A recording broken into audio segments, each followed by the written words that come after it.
Welcome back नाजरीन। जैसा कि पिछले सेगमेंट में भी हम बात कर रहे थे, अमेरिका और ईरान के जो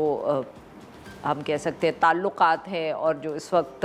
बयानात एक दूसरे के साथ वो एक्सचेंज कर रहे हैं, इस पे बात करने के लिए हमें ज्वाइन किया आयशा तंजीम साहिबा ने। ये एक सीनियर सहाफ़ी हैं, she is based in Washington DC. इनसे हम पूछेंगे कि इस वक्त वाशिंगटन डीसी में क्या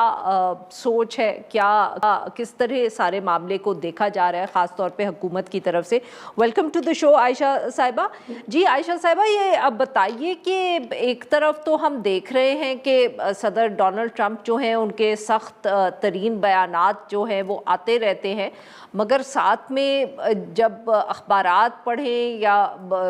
कमेंट्री देखें तो हर कोई कह रहा है कि डोमेस्टिक इश्यूज़ पे उनके ऊपर इतना दबाव है कि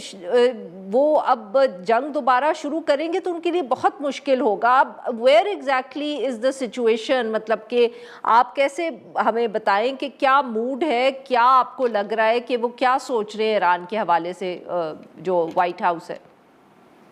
आरफा, आई विश कि मैं आपको बता सकती कि सदर ट्रंप क्या सोच रहे हैं। शायद सारी दुनिया ये जानना चाहती है कि वो क्या सोच रहे हैं, लेकिन मैं आपको दो तीन चीज़ें बताती हूँ जो उनके बयानात से हमने अंदाज़ा लगाया है। एक तो ये कि उन्होंने दो तीन दफ़ा अपनी प्रेस कॉन्फ्रेंसेस में कहा है कि स्टॉक मार्केट उस तरह नहीं गिरी जिस तरह से वो एक्सपेक्ट कर रहे थे, और ये बात बिल्कुल ठीक है। पिछले चंद दिनों में भी हमने देखा स्टॉक मार्केट में रिकॉर्ड की सतह के करीब करीब इजाफा हुआ। फिर वो कहते हैं कि तेल की कीमतें भी उतनी नहीं बढ़ी जितनी वो सोच रहे थे। तो इसका मतलब है कि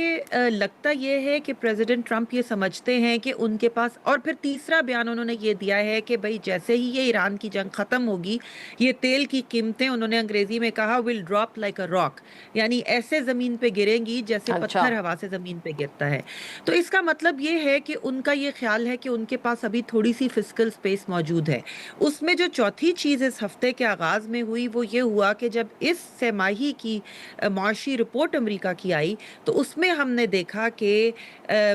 मईशत जो है वो पिछली छमाही के मुकाबले में उसने थोड़ा सा बेहतर किया। तो मैं ये नहीं कह रही, अभी इससे पहले मलिया लोधी साहिबा कह रही थी कि जो है वो अमेरिका में तेल की कीमतें जो बढ़ रही हैं और जो इकोनॉमिक माशी मामलात हैं उस पर दबाव है, वो दबाव बहुत ज़्यादा है। और एक नया दबाव पड़ने जा रहा है, वो ये कि ईरान से जंग शुरू हुए अब 60 दिन गुजर चुके हैं। तो डेमोक्रेट्स ये कह रहे हैं कि 60 दिन के अंदर अंदर सदर को कांग्रेस से इजाज़त लेनी पड़ती है, लेकिन सदर ट्रंप और पीट हेग्सेथ जो उनके वज़ीर जंग हैं, उनका ये कहना है कि नहीं जी, चूँकि बीच में जंग बंदी हो गई थी तो वो 60 दिन का जो क्लॉक है, जो घड़ी है, वो रुक गई थी और अब दोबारा शुरू होगी। तो दबाव उन पे बहुत सारे हैं, लेकिन उनके अपने बयानात से ये लग रहा है कि उनको ये लगता है कि उनके पास अभी थोड़ी सी जगह मौजूद है जहां वो मनूवर कर सकते हैं। और उनका शायद ये भी ख्याल है कि अगर ये जंग अमेरिका के हक में ख़त्म होती है या एक ऐसे मुआहदे पे ख़त्म होती है जिसको वो अपनी जीत दिखा सकें अवाम में, तो इससे उनको फ़ायदा हो सकता है। आयशा साहिबा, फिर आप तो से अगर मैं ये कहूँ कि मुझे ये समझ आया कि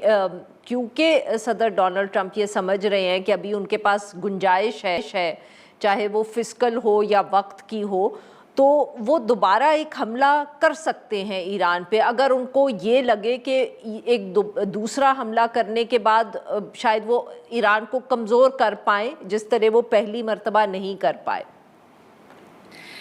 देखिए, ऑप्शन उनके अपने बयानात के मुताबिक, पेंटागन के बयानात के मुताबिक, ऑप्शंस ऑन द टेबल उनके पास तमाम मौजूद हैं। ये और बात है कि शायद वो दूसरा हमला ना करना चाहें, क्योंकि जाहिर है कि वो जो मैंने अच्छा। पहले बातें की वो दुरुस्त है, मगर उसके साथ ये भी दुरुस्त है कि एक दफ़ा जब जंग शुरू हो जाती है तो उसको ख़त्म करना, उसके लिए एक ऐसा तरीक़ा निकालना कि वो जंग बंद हो जाए, वो मुश्किल होता है। एक ऑप्शन जो अगेन रिपोर्ट हो रही है, सामने आ रही है, वो ये है कि एक बड़ा, कि जंग ना शुरू करें, एक बड़ा हमला करें, जैसे कि उन्होंने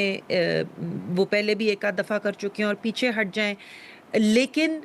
दूसरी तरफ ये भी है कि अगर हमला करेंगे तो जवाब में ईरान भी करेगा, ज़ाहिर है ईरान चुप तो नहीं बैठेगा। तो इसलिए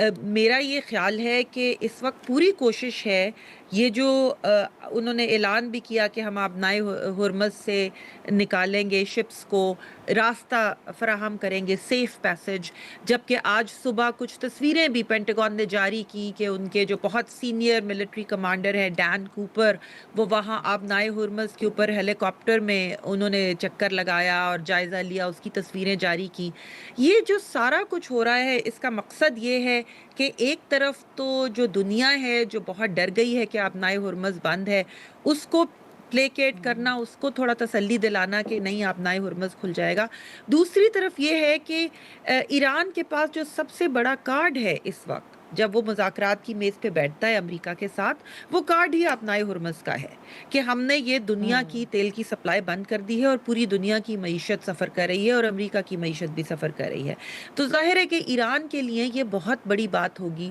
اور ایران اس کے دفاع کے لیے اور اس پہ اپنا جو انہوں نے ایک نیا میپ بھی جاری کیا ہے کہ یہ پورا ایران کا کنٹرول ہے، اس پہ اپنا کنٹرول دکھانے کے لیے شاید آخری حد تک جائے گا۔ لیکن دوسری طرف مذاکرات کی میز پر ایران کو مجبور کرنے کے لیے، جلد از جلد لانے کے لیے اور ان کا مذاکرات کے لیے ان کی پوزیشن تھوڑی کمزور کرنے کے لیے امریکہ یہ چاہے گا کہ وہ دکھائے کہ آبنائے ہرمز ایران کے اس قدر کنٹرول میں نہیں ہے جتنا کہ وہ دکھا رہا ہے۔ جی ناظرین، یہاں پہ لیں گے ہم ایک چھوٹی سی بریک۔